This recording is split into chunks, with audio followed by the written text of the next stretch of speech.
Get an extra clap for Hoot Lee because he's the AMI VIP of the year. Dude, that's an award that Ryan made up for people who sell a lot of tickets, basically. And I got to say, like, I'm just going to come right out of the gates with this. Like, we were super impressed for your debut, the amount of tickets you sold. And you, the Cahill brothers, that whole Somerset, Gavin, obviously, that whole gang down there, you guys do a really good job of selling tickets. And it seems like you guys understand why that's important for regional MMA. How was that experience for you coming out of the gates? It was great. I mean, I was a little nervous because there was a bunch of people there. I didn't expect that many people to come. And then just more people wanted tickets. More people wanted tickets. But it was a good experience because there's going to be more people coming this time. So now I'll be used to it, so it won't be that big of a deal. Did you notice it when you were fighting? Because I'll say from our perspective, that was a great show all the way around for sure. The crowd was great. But when you fought Dan Walters, the crowd went from like here to here. And then the rest of the show, it stayed up there. Like you guys genuinely set the tone for the rest of the evening. Did you notice while you were fighting, like, dude, it's crazy in here? It wasn't bad during my walkout. And then I got in the cage and I saw my dad freaking out.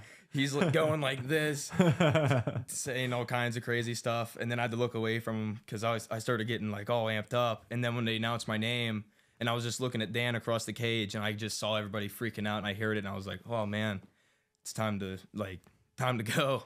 Dude, you guys had, I said it on previous podcasts. I don't know how many you watch or listen to, whatever. No offense if you haven't seen it, but I voted for you guys as fight of the year, actually. Yeah, thank you. And I mean, genuinely, dude, that was such a good fight, and like two amateurs like you guys. Dan's a total stud. Like I love Dan too. It takes two to tango, right? Like tough. You can't have a good fight without two guys ready to fight. You looked freaking awesome in your debut. What was your experience overall like? Just jumping into MMA. I know you wrestled in the past, obviously, but how was that experience actually getting in the cage and fighting, and not only fighting, but then putting on a fight of the night worthy performance, fight of the year worthy performance like you did? I'm not sure. It felt like something I was ready for. Training. I trained a lot with the Cahills and at Indio, and it's just something I've always had in my mind that I'm going to be ready for it. But the crowd got me a little anxious, obviously. But I'm not sure. It was I don't know. There were some really fun back and forths in that fight, I'll say, where like Dan definitely caught you a few times. You obviously stung Dan really badly a few times, and your wrestling was on full display. Do you remember? I always hear fighters say, I'll put it this way. I always hear fighters say when a round is over, they really don't know who won that round because you're just so in the moment that like you're not scoring the fight as you're going. Did you feel like you were winning that fight? The first round, I definitely wasn't sure who won it. The second round, I 100% felt went my way, and then the third round was close, but I still thought after. And then Danilo was like, "You won, you're good." And I was like, "Okay, nice." Trusting Danilo seems to be a good barometer for sure for you guys.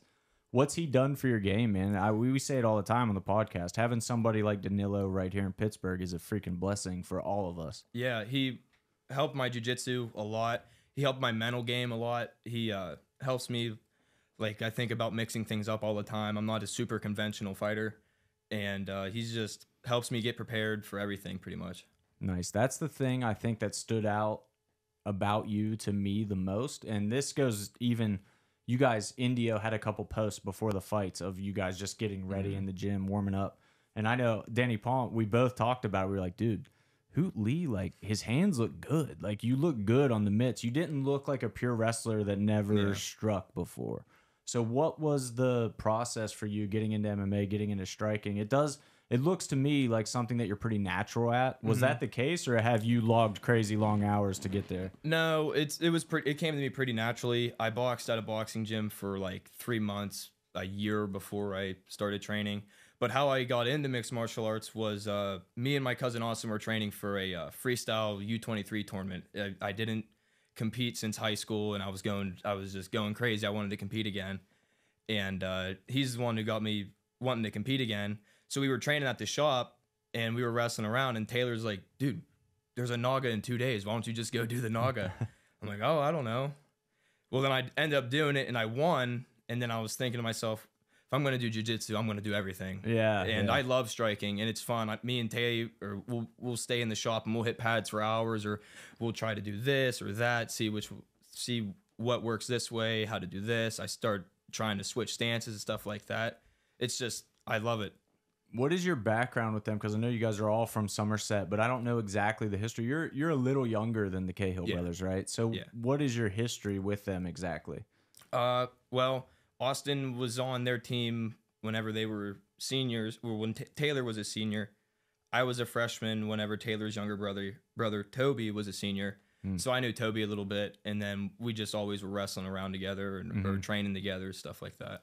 Nice. We know those Somerset boys, dude. You guys can all wrestle. You guys can all fight. It's awesome having you on the cards. But where is your mind right now in terms of your future career? Do you see MMA? You want to go pro MMA, make a run at the UFC? Is that where you're at right now? Yeah. So I'm not thinking about that far ahead right now. I'm just thinking about one fight at a time. Smart. And then whatever Danilo thinks is next for me is what I'll do. Did you link up with Danilo because the Cahill brothers were already with him? Yeah. Okay. They're like, dude, you got to come to Indio. And I'm like, oh, man, that's far. And then I did it. And then I like Danilo. We get along really well. I like his coaching style. I like his mentality. And I think we all just click really well. Yeah, that's one thing we talked about, you know, in even arranging this podcast. We were just talking about it before we started recording, that it was like kind of hard to get you in here because, yeah, you train at Indio, which is literally right down the road, but you're not from Pittsburgh. Yeah. You don't live in Bridgeville, obviously. So that signals to me like this is a guy who's taking it seriously. Yeah. You're driving a long way. There's a lot of dudes who would say, I don't want it that bad. I'm not coming. You know what I mean? Yeah. What about you made it that you know this is something that you actually want to pursue? I think we train with good guys, and then once I start getting better training with the guys, or because they'll be beating me up when I first started coming, and then the rounds will get closer, or I might catch them here. And then after practice, Danilo will be like, you're looking good. And I'll be like, all right, cool, I can do this. I might come back next time. And then it just keeps going on and on and on. You guys got a room full of killers there, man. We talked about, obviously, the Cahill brothers a lot. But also on this card coming up, Evan DeRucci. Is that how you say his last name, I believe by the so, way? yeah. Okay. Evan's tough. We've never heard him, I guess, say his last name. So we've just kind of been guessing this whole time. Ken Burr's obviously a total stud as well. Animal. What's it like just being with those guys on a daily basis? Well, Burr's, it sucks whenever you have to wrestle with him because he beats you up. And then Evan, he's a really good striker. And you can't sit still in front of Evan or else he's going to punch your head off. Yeah, dude. And then Burr's, you really have to be moving or else he's going to grab you and throw you down.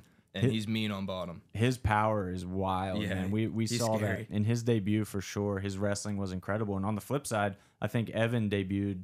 Did he debut at 12 or 12, I think, right? Yeah, it was 12, I 12, believe. yeah.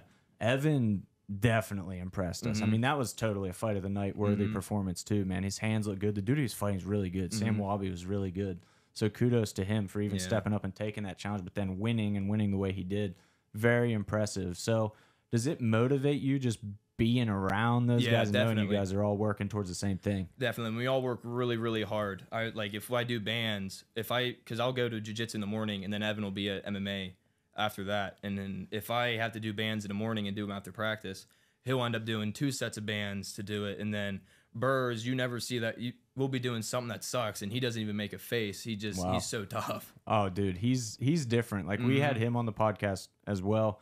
And he impresses me so much with his mental game. His military background, obviously a lot. He touched on a lot of his life and just his life experiences and things like that. That dude's like, you're not going to break that guy. No. You always talk about like, oh, I mentally broke you. Like, you're not mentally breaking Ken Burrs. No. What's that do for you when you're around somebody like that and you're fighting? Do you consciously think about that? Yeah, you feed off that, and then it just, you just won't break either because you're just surrounded by tough dudes. And then you want to be a tough dude too. So, For sure. And I imagine you guys drive in together. Do you ride in usually to practice with guys? With the Cahills? Yeah. We'll take turns driving. What are those car rides home like? Well, if Tanner's there, it's usually like talking about how the pyramids are made or something, or like how the Russians are going to get taken over. Or, that's awesome. And Taylor's talking about ankle picks or duck unders or something. So wait, Tanner, the next time he fights, it should be Tanner Conspiracy Theory Cahill? Yes. Hell yeah. I love that, dude. Yeah, Tanner likes conspiracy theories and stuff like that. That's beautiful. But I do love what you guys got going on at Indio, obviously. Like, you're all very young in your careers, but there's no doubt when you watch you guys fight, there's a level of polish and there's a level of kind of next level readiness from you guys for sure. And I assume a lot of that is to do with Danilo and his preparation. Mm-hmm.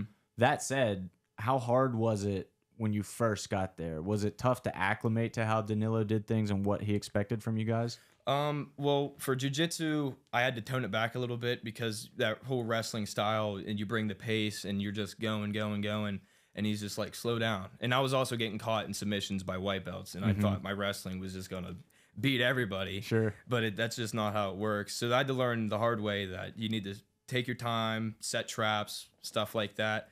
And then MMA, I was getting beat up on the feet, and I had to bring my wrestling into it more, bring up the intensity. Right. You know, I think I saw an article. You wrestled at a very lightweight. I want to say 103. 106, yeah, as a freshman. Sorry. Yeah, that's crazy to me, man, because now I know we'll get into this too, but you made your debut at 170. Was there a crazy growth spurt in your life? Like, what happened there? Well, I wrestled 106 as a freshman, and then I broke my leg. I broke my femur, and then I started growing right after I got healed up, which is weird. That's nuts. They pump you full of steroids in the hospital, or what? I don't know what they did. Got you on that horse meat diet? Hell yeah. That's awesome. Obviously, you look great at 170, but we'll get into this now, I guess. Your matchup, you were originally scheduled for a 170 fight against a guy who their coach pulled him from the card, and then we had to scramble, and as you saw and remember, it took a while to find you a replacement. Eventually, we talked to you, and we were like, can you do anything other than 170? Either 185 or lighter, like whatever it is, having more options is better. We eventually got a guy, and shout out Hunter Niswender, by the way. He's been awesome to work with, dude. Your new opponent, rock solid. Like, he's done all of his paperwork. He's been very responsive. He's going to be a good fight for sure. So shout out to him for taking that and stepping up. But were you worried about the weight cut? Because now being a 160 catchweight, you can weigh 161, obviously. But that's different than 170 for sure.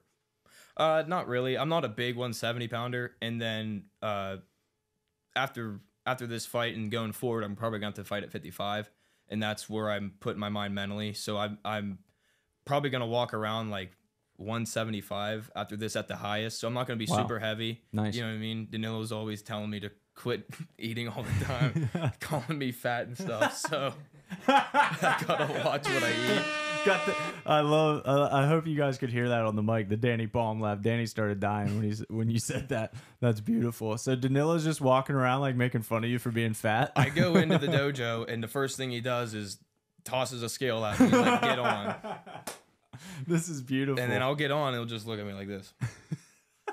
Where are you at like today? You look. I 171. I was gonna say, yeah. So you're I'm on, ready to go. You're on the money. So for people watching, this is not airing live. So it is April 4th, 5th. What day is it today? It's the 5th. It's the 5th. Yeah, April 5th. So you got 10 days out. You're 10 pounds away. That's perfect. Yeah. You got that easy money. How much did you cut when you were wrestling? Are you used to cutting weight? As a like 10th and 11th grade, I had a hard time because I wasn't as disciplined. My senior year, I didn't cut much weight at all.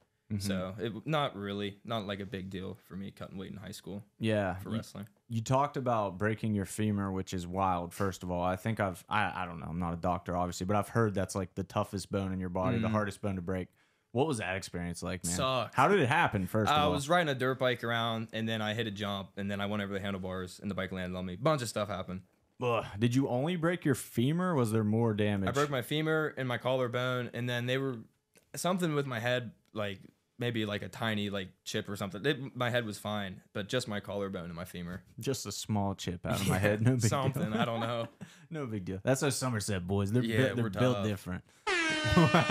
What was the recovery like for you? Well, this is a funny story. So the next day, like they gave me surgery. Then the next day, they're like, "All right, we're gonna walk," and they're like, "Put only 15 pounds of pressure on your leg." Well, I didn't know any better. Yeah, so what does that mean? I stepped on it and I completely passed out. Oh, yeah. Oh. And then they're like, "Well, we're gonna take it easy." Oh my goodness. And then I was bleeding a good bit. I don't know if it was in the leg or from the leg. I don't know. I was bleeding a lot everywhere. And then I flew to Pittsburgh. They life flighted me back over to Pittsburgh, and then they got me fixed up in like a week. What was the life flight? Again, I'm not a doctor, but why? This is me just sounding super naive. What was so serious about it that it needed to be life flight? Was there a major? Did you have like internal bleeding or something? What was the deal there? No, but I mean, so I hit the ground, and like I hit the ground so hard my shoes flew off. Like I was like a video game. Yeah, Yeah. nice. And my leg was like kind of sideways, and then we are like, I don't know, somehow they decided I needed a life flight, which I'm glad because I didn't have to ride in a bumpy ambulance because that would have for sucked. sure. For sure. And then they're like, they were gonna administer me fentanyl or something, but I didn't know any better because I was like, no, I'm not doing that. Try to be a tough guy. Right. And then they picked my leg up, and you could see the bone kind of pressing against the skin, and I was like, give it to me. Give it to me right now. Yeah. Oh, dude, that's so brutal. It hurt. How old were you then? I was 16. Wow, so you were still in high school when this happened. Oh my goodness. So did you miss wrestling your senior year? No, I broke it in July. How's that possible? It was tough. My sophomore and junior year, it hurt pretty much the whole time. But then my senior year, it was completely fine. And it doesn't bother me now. That's nuts. So you would never even know now. Nope. I feel like $1 million. That's amazing, man. What a crazy recovery. So now you got me wondering, like with the growth spurt plus the fact that you don't feel pain. I feel like they gave you some like incredible Hulk meds. Yeah. That's awesome though. Good for you, man. How did you feel about the growth, like when it was happening? Were you like, what? Like, yeah, it was weird. Well, I was just like, I got really long and skinny. I looked like ugly, like a baby deer or something just walking around. Nice. I looked ridiculous. Nice. Well, some people, I'm sure the Cahills are watching and think, well, that hasn't changed. You still look ugly, bro. Yeah, right. That's crazy. But obviously, you know, it's worked out to your advantage for sure. Yeah. I mean, this is great for your fighting weight. This is cool, man, by the way, to hear that you're like thinking of going to 155. Because I think seeing your build, you look great at 170. Honestly, I could see you as a 170. But I think at 155, and especially seeing you now, knowing that you're like 170 today, like 155 definitely makes sense if you're thinking of going pro. So how much does Danilo make you guys think of that, think of your pro weight, so to speak? Because it really is different. Well, when I first started going there, I was like kind of chubby. I was like 190 something, and I got on the scale, and he's looking at me. He's like, well, where do you want to fight at? I said, I don't know, 170. He's like, you're kind of short. And I was like, and then I took it upon myself to start losing the weight, stuff like that, taking it more serious. And I'm the one that wants to go to 55. Nice. What was that process? Just watching what you're eating and being smart? Yeah, a lot of extra workouts, Sure. and then watching what I eat, which is hard. I love candy. I love Oreos, Pop-Tarts, all that good stuff. Nice. McDonald's, Pence Pack. All right, dude. We don't do this for everybody, but now I have to. Danny Palm is a huge candy guy. So I need to hear Hoot Lee's top 3 candies right now. Ooh, I like the are they Airheads? They're like the sour strip thingies. Okay. Those are fantastic. I like M&Ms, and then my favorite candy bar is probably just a Hershey bar in the refrigerator. Wow. In the refrigerator. Yeah. That's a pro move right there. Cool candy, that's pro. Yeah. That's how you know somebody right off the bat knows what they're talking about. But I need to dig a step further. M&Ms, just plain M&Ms? I like the ones with the pretzels in them. Pretzel. Danny Palm, is that the best M&M, Danny Palm? I'm not a huge M&M guy. Okay, so interesting. I like them, but like I wouldn't like go and be like, oh, like I'm gonna go get a bag of like M&Ms. pretzel M&Ms. Give Hoot your top 3 candies. Skittles, Oh, he groaned at that, dude. gummy clusters, Never had that. Gummy, sour life slavers. dude. What's a gummy cluster? Dude, they're the Nerds gummy clusters. They're like they're like nerd. balled together. It's, Okay, dude, Nerds gummy clusters. they're unbelievable. Never had them. It sounds like you guys have slightly different tastes for sure. Yeah. What is like when you go out for Halloween candy? What are your top 3 common Halloween candies? Don't pick gummy clusters, bro. We It's need like that. if I was to go trick or treating Yeah, in right. Rockwood, what somebody would give me? Yeah. Probably a handful of 22 shells, a pocket knife, Hell yeah. and a popcorn ball. They definitely give out gummy clusters on Halloween. Around here, dude, you're from Upper St. Clair. They do things differently in Upper St. Clair. I'm just saying Halloween here is not like Halloween for most of us. They've got like this, like the small bags for. Small bags. A popcorn ball, a handful of 22 shells, and a pocket knife. That's beautiful. Are you a big outdoors guy? Yeah. Okay. My whole family is. Nice. Yeah. What's your favorite hunt you've ever been on? Just any rifle season with my dad and my Uncle Ben because Beautiful. it's so funny all Beautiful. the time. We're always Yeah. laughing. That's It's always awesome. a good time. Like, this is a funny story. One time we just like we're getting ready to eat something, and I saw my Uncle Ben shaking M&Ms in his hand, peanut M&Ms. And I'm looking at him, he's shaking, and he just throws them all in his mouth, and he shoots this doe and smokes her. Like, she drops down, and then he's just like, go get it, go get it. Is he still chewing the M&Ms? Yeah, and then I lost his knife. He wasn't very happy. He found beautiful. It, but I lost his knife. Well, did you give it back to him on trick or treat night? I think he had to go find it. Beautiful. Dude, I'm just imagining just hunting. Were you even in a tree stand, or was it just like we were at walking the base of a tree? We were walking into where our cabin is, and in the field, and we're away from houses and everything, so people don't think that we're just a bunch of lunatics. And he just saw it, and we still had all of our orange on. Obviously, we're not breaking any laws. We're for sure abiding by the law, and he just like it was nothing. Give me some M&Ms and let me smoke this thing. Yeah. Dude, I'll say one thing that's very interesting, and for sure, I'm not qualified to start a politics podcast by any means. I'm not really going to get into this too much, but I grew up in a family that hunts a lot as well. I'm very comfortable around guns, been around guns my whole life. There's something to be said for people who actually hunt versus people who have never touched a gun trying to talk about gun safety and things like that. Right. Like me and you, I'm sure we're around guns. We're not afraid of them. We're not terrified of guns. Right. And honestly, we know how to handle them better. Yeah. Like, there's definitely something to be said about that upbringing of like, you don't need to be terrified of this thing if you only understood it, right? Right. Yeah.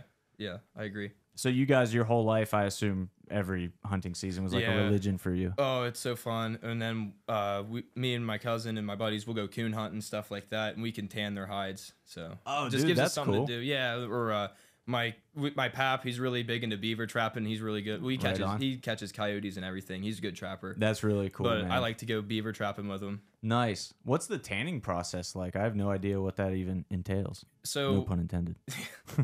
So you can buy this tanning solution online, and then I'll fletch it out, throw some salt on it, take the salt off, maybe salt it again, and then I'll wash it, and then I'll once it dries, I throw that tanning solution on, and then just let it cure. Nice, dude. Yeah. Are you into archery as well? Well, I have a crossbow, which a lot of people aren't gonna like that. I mean, I had a compound bow. Womp womp button? I think there is. I can shoot a recurve though, which is pretty cool. That does redeem a little bit for sure. But my dad has like the rest of them are for sure. Yeah, dude, my dad got into bow hunting. I don't even know, at least a decade ago. It wasn't like something he grew up doing by any means. Definitely found it like later in life, but he got me into it as well, and I totally agree. It's what everybody says, but like bow hunting is just way better. The intensity is insane on that. Yeah. It's not as cold. Yeah, exactly. For sure. Spring gobbler, like turkey hunting is my favorite for sure. And I'm not a massive hunter by any means. Not like the rest of my family or probably even like you. But turkey for me. Yeah, turkey hunting's fun. Yeah. Did you ever hunt pheasant or any birds like that? Yeah, I've hunted pheasant before. I almost shot my buddy Ross's dog. Ross, if you're listening. Jesus. She was running. That's terrifying. Yeah, I don't even know how it happened, but oh, no. a rooster just came right up, and he shot like 3 before me. Which wow. And I think he was done. I think 3 is the bag limit. I'm not sure. But as soon as I saw one, I was ready to go, and I got it. And he's like, "Don't shoot my dog," and I was like, "I'm not." I didn't actually. It was close. I'll give you that, but I didn't shoot your dog. I think speaking of dogs, dude, you sent me a great video the other day of you getting attacked by a German Shepherd. That was awesome. Yeah, that's my aunt's dog. My aunt, she breeds German Shepherds and French Bulldogs. Sick. Was the bulldog was one of hers too? No, that was my mom's. Oh, okay. Yeah. Okay. You guys just got a regular old bulldog factory over there. Shout out. If anybody needs a bulldog, hit up Hoot Lee. Absolutely. He sent me one and it is beautiful, but I could not need a puppy less at this stage of my life. I'm not built for another puppy right now. Babs keeps me very, very busy as it is. But what was, because I always think of this, because Babs is like a 55 to 60 pound German Shepherd. She's tiny. Like, I think she's the runt of the litter, honestly. She's very tiny, but she's super cute and funny and stuff. But like, there's been times where I've been playing with her and I've felt her power and aggression, where she's not being mean or anything, but just I noticed, I was like, damn, like if you wanted to hurt me, you totally could. And the one that you sent me looked definitely like an 80 or 90 pounder, if not even bigger than that. So what did that actually feel like when it latched onto your arm? Well, at first I was terrified. So my Uncle Adam had to do it for me. At first, he had to get bit first, and then I was like, all right, well, I'll do it. I'm good, yeah. Yeah, so I just put the sleeve on, and you don't feel it really at all. They just run into you, and then you bite, and then they they'll bite you, and then you kind of swing them around a little bit. That's so crazy. So what is that in terms of training? Like, what are they teaching them to do exactly? I don't know. I don't know. Either. Not sure. It seems crazy to Bite me. people. Yeah, bite them.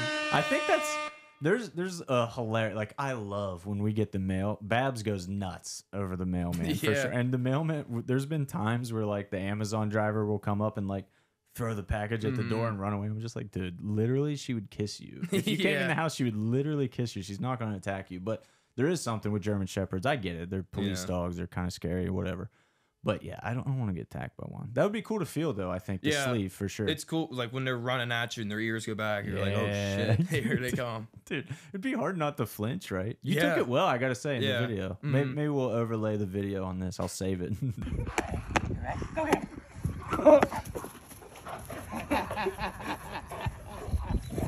Fight him a little bit, Clayton. Fight him. Fight him. Drive him.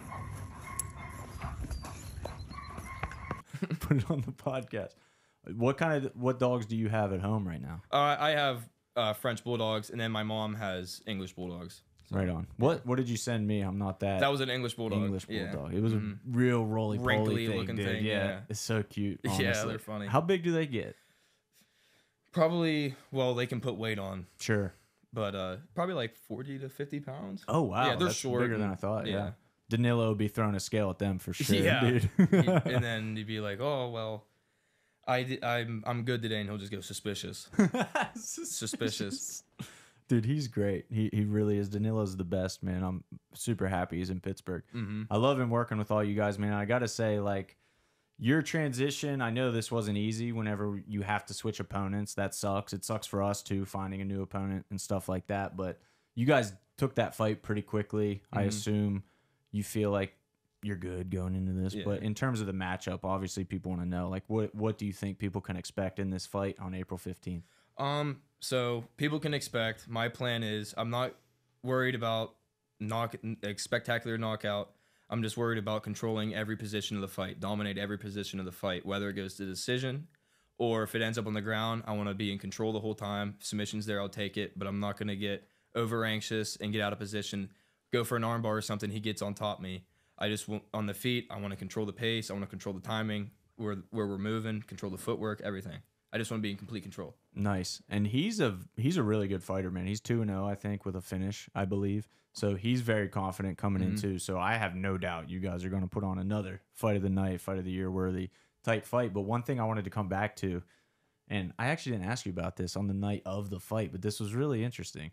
After you fought Dan Walters, you came out and you were like mad about your performance. Yeah, dude. well, That was crazy to me because I was like, this kid has to be on cloud 9 right now. After that, he won. Like, the crowd was going nuts. But you were like, nah, I'm not happy. yeah, with what I didn't just even happened. really celebrate with my friends at all that Yeah. night. I was just kind of disappointed because I know how good I can be. I know how good I am, and I know I can be great. And I just didn't show at that fight. So this fight, that's all I've been focused on is fighting to my potential, which I think is pretty high. Well, what do you feel you left on the table in that fight? What do you think people didn't see? Because from my, I'll back it. I'll make it a little easier for you. From my perspective, Yeah. like I said, it was like, dude, this kid's really good for a debut amateur. Like, Definitely- I felt like you showed yeah. everything. Definitely my ground game because I had he rocked me and I took him down and I had him in like a headlock and he rolled me in the most Pee-wee junior high move ever. I do remember that. Yeah, and then on the feet I got to like he hit me, so I wanted to hit him back like right away, and I missed him and actually fell over and had I to don't get up. remember that. That's Yeah, fun. I missed him and then almost felt. Well, I went to a knee, and then I also he took me down, and great fighter. Dan's tough, but I shouldn't have got taken down then. Yeah. you know. Yeah. And just my overall performance, I wasn't super impressed with myself because I know how good I can be. For sure. We hear it all the time with fighters where MMA wrestling is very different than high school wrestling or amateur wrestling at any level. What do you notice are the major differences when you're, and I'm talking even not even MMA training in practice, but in the cage with the adrenaline going, with the crowd going? What do you feel kind of influences your wrestling instincts there?